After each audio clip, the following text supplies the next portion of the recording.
Ayun guys, magandang araw ulit sa inyo lahat guys. Dito pa rin po tayo ngayon sa wildlife. Atin po ikote ulit guys. So mayroon ditong gandang tinatago ang wildlife.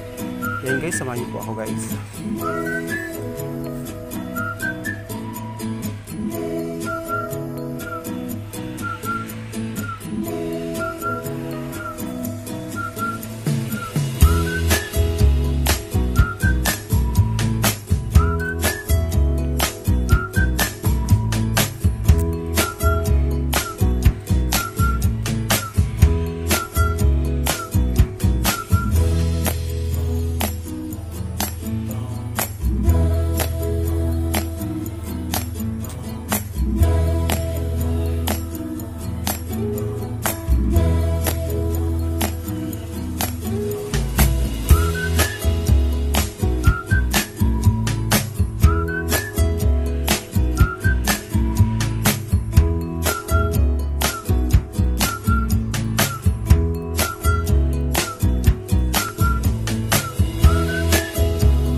Napakaraming puno talaga siya guys. Tahimik. Sarap magmuni-muni dito guys. Ayun guys. Meron naman tao pwede nilan lang. Ayun guys, meron din pong ilog dito guys. Mapapansin nyo guys. Okay, saan punta tayo guys. Tara guys, samahan nyo ako guys sa paglalakbay dito. Atin pong ikutin ang wildlife.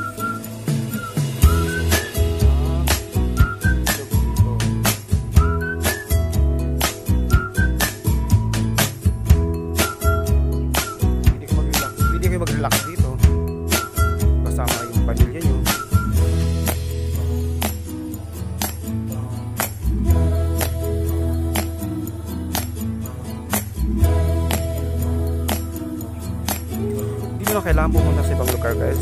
Dito pa lang sa Quezon City Wildlife. Ayan hindi mo nakapunta ka na rin sa ibang lugar. Kasi sa ganda na dito na yung makikita dito.